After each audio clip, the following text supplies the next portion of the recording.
Adik Kato-kun, sekarang aku akan spoil isi novel Kidnap pada episode 2. Episode 2 ini terdiri 23 halaman, akan aku bagi menjadi 2 part, dan ini part satunya. Episode 2, Sleepwalker. Min membawa Ki ke rumahnya. Ki memandangi rumah tua yang bobrok itu, tanda di depan rumah itu bertuliskan dijual segera, jadi dia bisa menebak kalau Min benar-benar haus uang. Saat Ki masuk ke dalam rumah, dia terkejut karena di dalam rumah bersih, tampak diurus dengan baik. Perabotannya menciptakan perasaan hangat. Rumah Ki terlihat lebih suram dari ini, pikir Ki dalam hati. Bisakah kamu tinggal di sini, anakku? Kenapa? Jika aku tidak bisa tinggal, apakah kamu akan mengantarku pulang? Apakah kamu tidak takut pada apapun? Baru saja melalui hidup dan mati, Min tetap memasang wajah tenang berjalan mendekati Ki, hingga punggung Ki membentur dinding, lalu condongkan tubuh ke arah Ki. Kenapa kamu mundur? Aku akan melepaskan ikatanmu saja. Min mencibir saat melihat itu, nyatanya Ki tidak sehebat yang dia bayangkan. Min perlahan melepaskan ikatan Ki seperti yang dia katakan. Sambil melepaskan ikatannya, dia juga berbicara dengan Ki. Ini mungkin terdengar aneh, tapi kamu bisa percaya padaku. Sembunyilah di sini bersamaku untuk saat ini. Aku tidak akan melakukan apapun padamu. Min menatap wajah Ki untuk melihat bagaimana reaksi orang di depannya. Ketika dia melihat Ki tidak memiliki perlawanan, dia memutuskan untuk melepaskan tali yang mengikat tangannya. Dan tanpa Min sadari, Ki dengan cepat mendorong rak sepatu hingga jatuh menimpa Min. Sebelum melarikan diri, dengan sekuat tenaga, Min langsung berlari mengejarnya. Tolong bantu. Seseorang tolong bantu aku. Sayangnya, tidak ada orang di sekitar. Di gang rumah, Min sepi dan buntut. Min mengejar Ki, tapi meski begitu Ki tidak menyerah. Keduanya saling memukul dan menarik hingga ponsel Ki terjatuh dari sakunya. Ki bergegas mengambilnya, tetapi tidak tepat waktu, Min menginjaknya. Min berjongkok dan menggendong Ki di bahunya kemudian dibawa pulang. Di tengah perjalanan, Min melempar ponsel Ki ke kanan, Ki terus berteriak. Aduh, Ki berteriak ketika Min melemparnya ke lantai di garasi. Oh, apa-apaan ini? Aku melemparmu ke atas bantal. Min mulai bosan dengan Ki. Jadi dia mengambil tali di dekatnya untuk mengikat kaki Ki, tangan Ki, dan selotip mulut Ki. Padahal Min sama sekali tidak ada niat untuk memenjarakan Ki.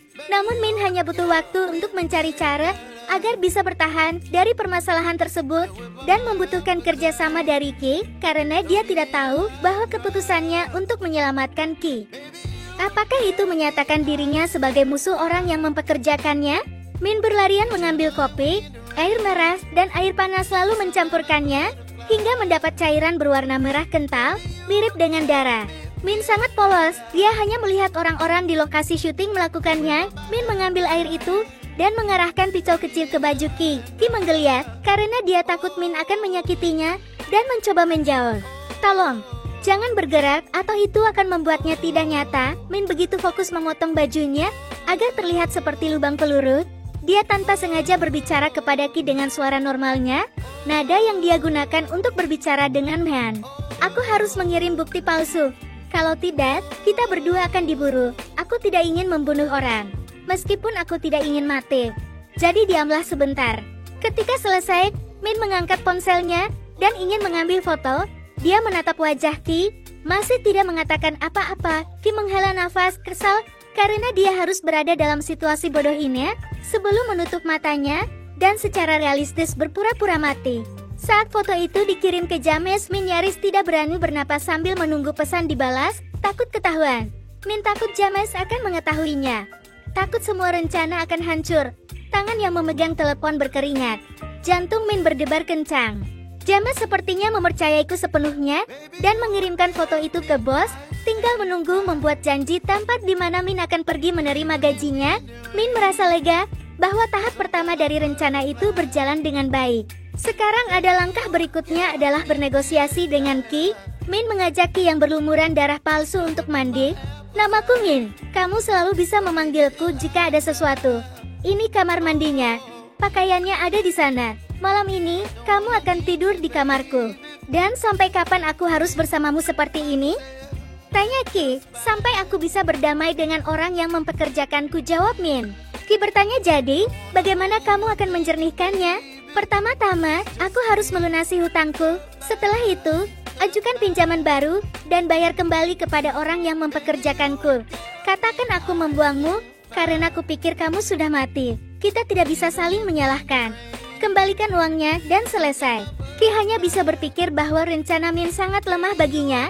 Sebagai seorang petugas polisi, Ki ingin tertawa terbahak-bahak. Sepertinya di kepala Min sebenarnya tidak ada kuman kriminal sama sekali. Meski dia korbannya, dia tetap merasa kasihan pada pencuri baru di depannya.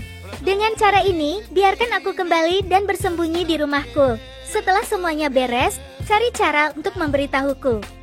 Bodoh sekali jika membiarkanmu begitu saja. Kamu sudah melihat wajahku. Kamu sudah tahu alamatku. Bagaimana aku bisa percaya bahwa kamu tidak akan membawa polisi untuk menyeretku ke penjara? Jadi, apa yang aku dapatkan dari bekerja sama denganmu? Jika kamu kembali sekarang, kamu tidak akan bisa menjalani kehidupan normal. Setidaknya saat kamu di sini, aku yakin tidak ada yang akan datang dan membunuhmu. Apakah itu cukup? Tidak. Aku punya satu permintaan lagi. Jika kamu selesai mengurus urusanmu, aku meminta informasi dan semua bukti yang kamu miliki tentang orang yang mempekerjakanmu. Dan aku tidak akan mempermasalahkannya. Setuju. Pergi mandi. Aku akan melepaskan ikatanmu. Jika kamu masih berpikir untuk melarikan diri, aku benar-benar akan masuk dan melihat mata Min ke tubuh Ki. Oh, Ki mengambil handuk itu dengan mudah. Min tersenyum nakal dan tidak bisa menahan diri untuk tidak menggodanya. Apakah kamu begitu takut aku masuk dan mengawasimu? Ki mendengarkan dan tidak sengaja membuat wajah dengan ekspresi tidak puas. Min melihatnya dan semakin menyukainya. Setelah selesai mandi, Ki ke kamar Min untuk berganti pakaian. Lemari terbuka, Ki memilih kemeja untuk dipakai tidur. Pakaian Min terdiri dari baju longgar, beberapa tank top, celana jeans dan kemeja yang dipakai berulang kali dan tidak dicuci. Ki tidak menyukainya sedikit pun. Pada akhirnya, Ki melihat kaos lengan panjang hitam yang baru, ada pola golden tudung serigala. Ki memutuskan untuk memakainya. Tepat pada saat Min masuk ke kamar. Hei, lepaskan baju itu. Baju ini dibelikan adikku untukku. Min bergegas masuk dan mengambilnya. Apa urusannya denganku? Kamu tidak boleh memakai ini. Adikku membelikannya untukku.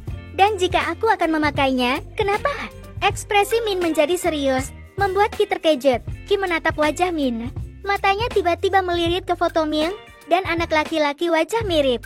Ki tidak melihat ada orang lain selain Min di rumah ini, dan Min masih sangat marah karena Ki memakai baju ini. Atau apa karena adikmu meninggal? Tanya Ki. Rasa bersalah di wajah Ki membuat Min terdiam. Ki kali ini bahkan lebih menggoda dibandingkan sebelumnya. Min dengan cepat memasang wajah sedih, berpaling dan tidak menjawab. Jadi Ki berasumsi sendiri bahwa sikap Min seperti itu adalah jawabannya.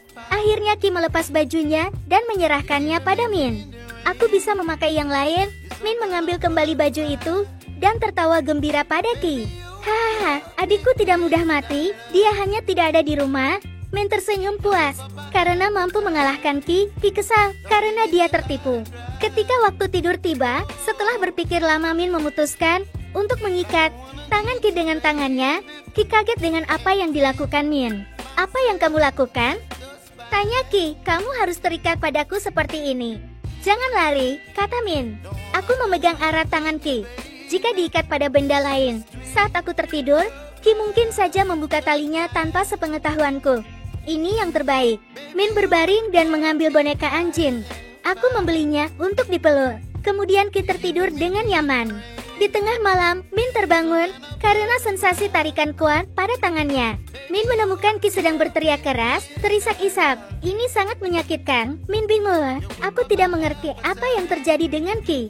Ada apa denganmu, Ki? Tetapi Ki tidak berani menjawab. Masih menangis ketakutan. Nafas tersengal-sengal. Badan gemetar, tubuh dingin. Tolong, ayah, tolong aku takut. Ki mengerang ketakutan, matanya masih tertutup rapat. Min mulai menyimpulkan bahwa Ki mungkin sedang berjalan dalam tidur, sleepwalker. Min tidak tahu bagaimana harus menanganinya. Min hanya ingin Ki sadar kembali, jadi dia memutuskan untuk mengguncang tubuh Ki untuk membangunkannya. Min beraksi cepat dan cepat meraih pergelangan tangan Ki dan Min langsung memeluk Ki. Ki berkedip dan mencoba menarik napas dalam-dalam. Gambaran di depannya tampak redup, tidak seperti mimpi. Namun udara hangat dari pelukan Min dan Aroma lembut sabun yang digunakan Min berbeda. Ki terisak. Dia membenamkan wajahnya di dada Min yang lebar. Bahkan Ki tidak memperhatikan milik siapakah pelukan ini.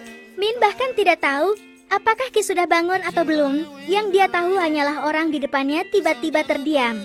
Aku membenamkan wajahnya di dadaku tetapi dia tidak menangis lagi. Ki mengangkat tangannya dan mencengkeram bajuku erat-erat. Seolah takut aku akan menghilang. Apa yang kamu lakukan? Tanya Ki. On, kamu bermimpi. Ki mendengar ini dan memasang ekspresi terkejut di wajahnya. Min kini terlihat sama terkejutnya. Keduanya hanya bisa saling berpandangan dalam diam. Ki melihat wajah pucat Min. Ki ragu, apakah dia harus menghiburnya? Adakah yang bisa menghentikan rasa takut Min? Karena Min terlihat kaget sekali. Aku menderita gangguan sleepwalker. Tapi itu sudah lama sekali. Entah kenapa tiba-tiba muncul kembali. Ki menjelaskan dengan ekspresi tenang. Min memikirkan kembali ekspresi Ki setelah Min menembakkan pistolnya. Min melihat Ki kaget, seperti pingsan sesaat. Jantung Min berdebar kencang. Rasa bersalah mencengkeramku. Min berpikir kalau akulah yang menjadi alasan kenapa Ki seperti ini. Kamu penculik terburuk, kamu tahu itu? Min mengangguk sebagai jawaban. Baik Min maupun Ki memandangi tali yang mengikat erat lengan mereka. Min melihat ke pergelangan tangan Ki yang ada tanda merah jelas. Berhentilah berpikir untuk melarikan diri. Jadi kamu tidak perlu menyakiti diri sendiri lagi. Aku akan mengurusnya dengan cepat. Lakukan semuanya secepat mungkin. Dan biarkan aku pergi, aku janji. Kemanusiaan macam apa yang mungkin membuat Min merasa tidak enak seperti ini? Oh, baiklah. Isyarat tanggapan singkat dan kali ini dia bersungguh-sungguh. Bersambung.